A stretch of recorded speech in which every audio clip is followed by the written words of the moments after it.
Selamat datang di The Deep Dive. Kita semua kan pasti kenal sekali dengan satu kata dari surat Al-Fatihah yang kita baca setiap hari, ad-dallin.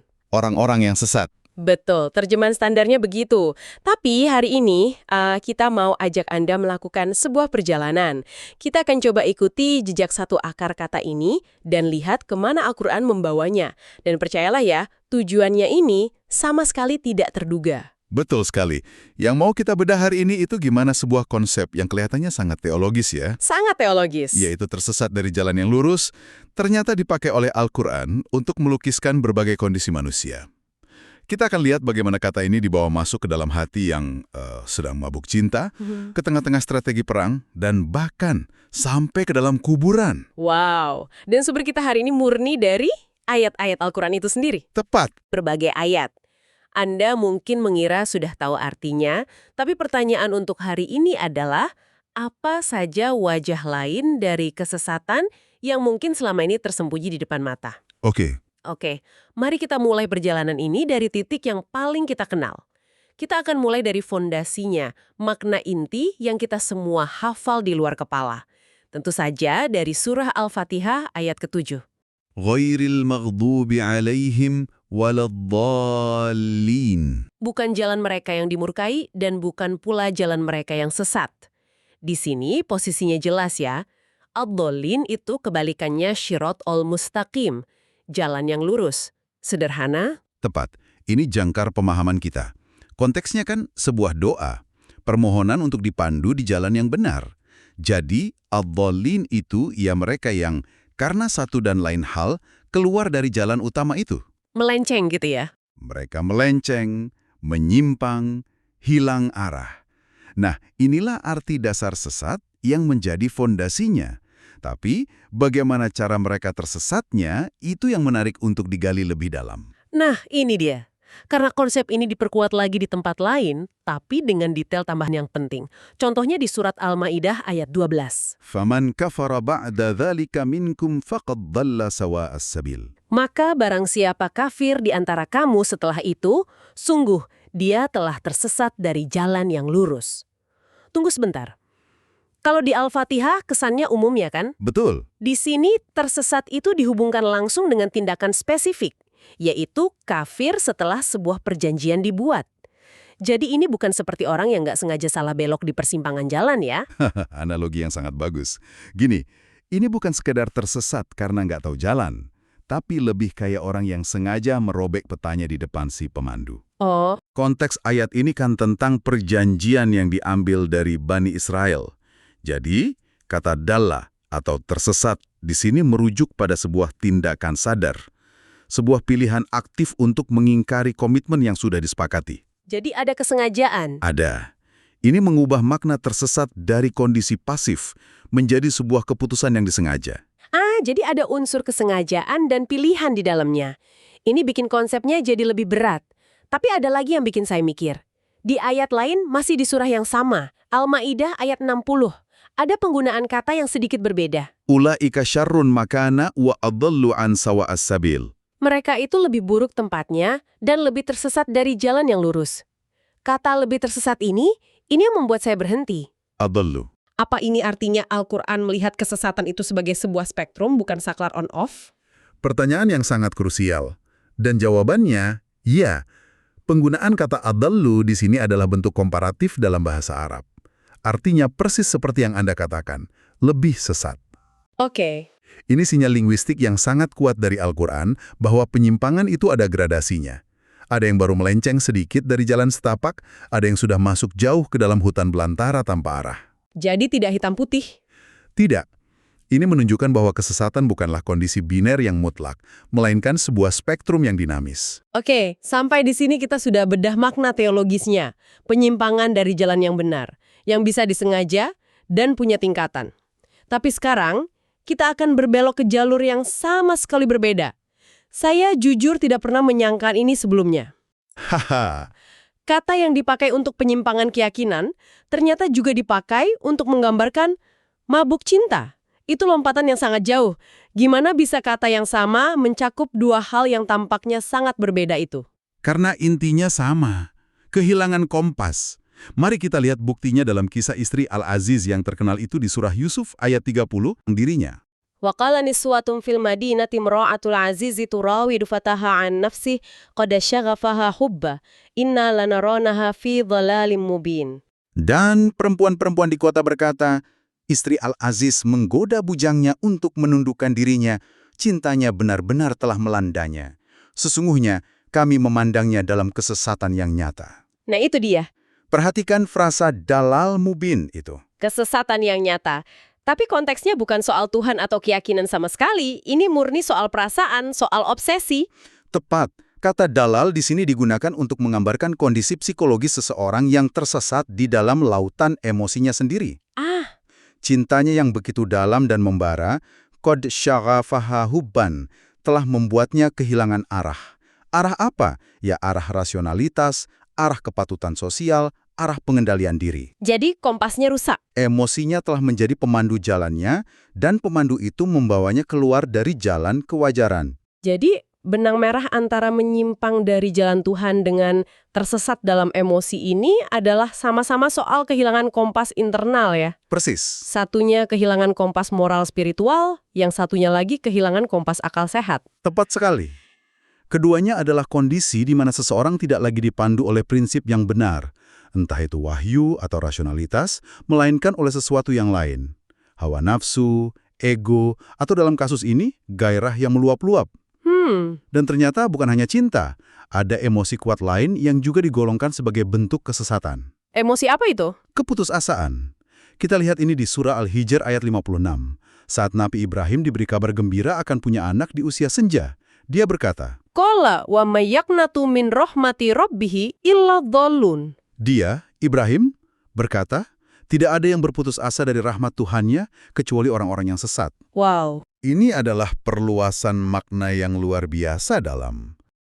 Ayat ini secara eksplisit mengkategorikan orang yang putus asa, al-qanitin, sebagai bagian dari ad-dhallun. Tapi kenapa putus asa dianggap sesat sih? Gini, karena keputusasaan itu adalah bentuk penyimpangan dari pemahaman yang benar tentang siapa Tuhan. Oke. Ketika seseorang merasa tidak ada lagi jalan keluar, tidak ada ampunan, tidak ada harapan, pada dasarnya dia sedang menyatakan bahwa rahmat Tuhan itu terbatas, bahwa kasih sayangnya punya batas akhir. Oh, saya paham. Nah, pemahaman seperti ini adalah sebuah kesesatan dari hakikat Tuhan yang maha pengasih dan maha luas rahmatnya.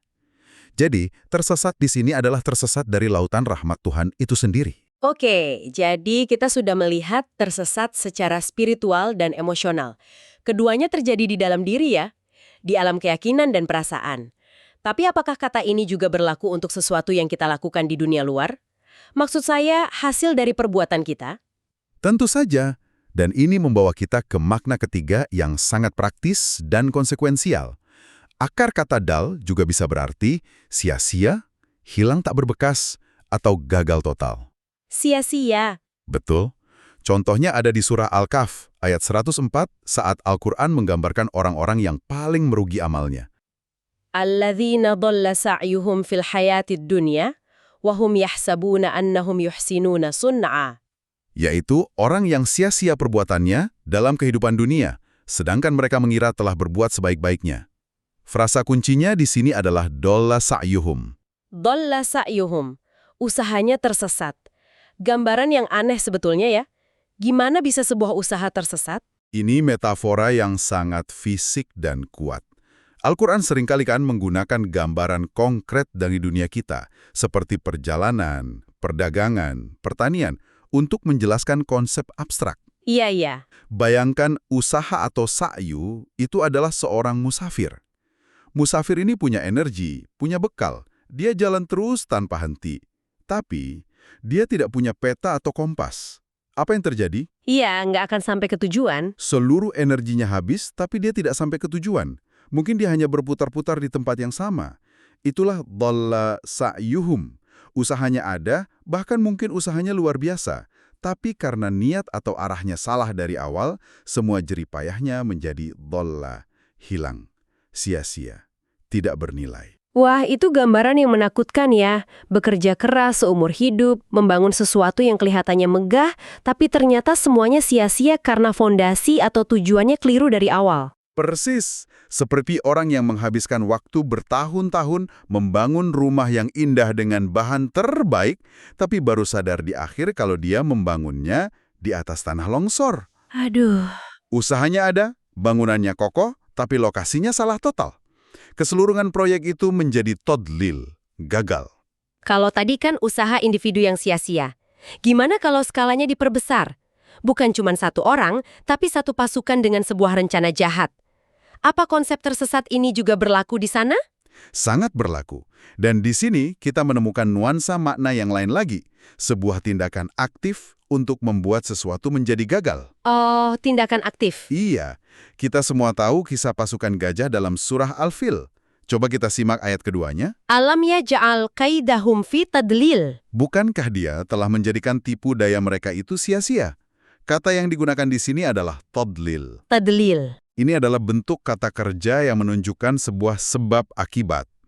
Artinya bukan hanya rencana mereka menjadi sesat secara pasif, tapi Tuhan secara aktif menjadikan rencana mereka sesat. Jadi seolah-olah rencana jahat Abrahah untuk menghancurkan Ka'bah itu dibelokkan atau disesatkan menuju kehancurannya sendiri. Betul. Jadi tadlil di sini bermakna penggagalan sebuah makar. Membuat sebuah konspirasi yang rapih menjadi buyar, kacau, dan tidak mencapai tujuannya. Rencana itu sendiri dibuat tersesat dari targetnya. Sebuah kegagalan total. Betul. Ini adalah makna konsekuensial yang sangat aktif. Luar biasa. Kita sudah mengikuti jejak kata ini dari jalan spiritual, masuk ke dalam relung hati, lalu ke arena perbuatan dan strategi. Sekarang, sepertinya kita sampai di perhentian terakhir dari perjalanan kita. Perhentian terakhir. Makna yang paling harfiah, paling fisik, dan terus terang yang paling tidak saya duga sebelumnya. Ya, ini adalah makna yang membawa kita langsung ke dalam tanah. Ini adalah argumen dari orang-orang yang mengingkari hari kebangkitan. Seperti yang direkam dalam surah As-Sajdah ayat 10. Mereka bertanya dengan nada yang sangat skeptis. وَقَالُوا أَإِذَا ضَلَلْنَا فِي الْأَرْضِ أَإِنَّا لَفِي خَلْقٍ جَدِيدٍ. Dan mereka berkata, apakah apabila kami telah lenyap atau hancur di dalam tanah, kami akan berada dalam ciptaan yang baru? Di sini frasa yang dipakai adalah ضَلَلْنَا فِي الْأَرْضِ. Jelas ini nggak bisa diartikan apabila kami tersesat secara spiritual di dalam tanah. Itu tidak masuk akal, kan? Haha, nggak masuk akal. Jadi apa makna sebenarnya di sini? Maknanya murni fisik. Dolalna fil ard di sini berarti ketika kami telah hilang atau lenyap di dalam bumi. Maksudnya adalah ketika jasad kami sudah hancur lebur, terurai, membusuk, dan menyatu kembali dengan tanah sampai tidak bisa dibedakan lagi mana debu, mana tulang. Ini adalah penggunaan kata dalal dalam maknanya yang paling harfiah. Hilang, lenyap, tidak bisa ditemukan lagi. Benar-benar makna fisik dari kata hilang. Wow, jadi spektrumnya lengkap sudah. Dari yang paling abstrak dan spiritual, menyimpang dari jalan Tuhan, sampai yang paling konkret dan fisik, hancur lebur menjadi tanah. Betul. Sebuah perjalanan yang luar biasa hanya dengan melacak satu akar kata. Betul sekali. Kita mulai dari permohonan agar tidak menjadi abdallin, mereka yang tersesat dari jalan lurus, lalu kita lihat bagaimana tersesat bisa terjadi di dalam hati yang dimabuk cinta atau dilanda putus asa. Kemudian kita saksikan bagaimana sebuah usaha keras bisa tersesat menjadi kesia-siaan dan sebuah rencana besar dibuat tersesat hingga gagal. Dan akhirnya kita sampai pada titik di mana jasad kita sendiri bisa tersesat dan lenyap di telan bumi. Jadi kalau ditarik kesimpulan akhirnya, apa artinya semua ini? Gini, jika kita hubungkan ini dengan gambaran yang lebih besar, fleksibilitas kata ini menunjukkan kejeniusan bahasa Al-Quran sih. Ia berhasil mengikat berbagai aspek fundamental dari kondisi manusia, spiritual, emosional, konsekuensial, dan bahkan fisik, di bawah satu payung konsep. Satu payung. Iya, payung konsep itu adalah dolal, sebuah kondisi penyimpangan atau kehilangan dari jalur, tujuan, atau kondisi idealnya. Baik itu hilangnya arah spiritual, hilangnya akal sehat karena emosi, hilangnya hasil dari sebuah usaha, maupun hilangnya wujud fisik itu sendiri. Semuanya adalah bentuk dari dolal. Ini membawa kita pada sebuah pertanyaan penutup untuk Anda renungkan. Tadi kita sempat melihat bagaimana sebuah usaha bisa menjadi sia-sia.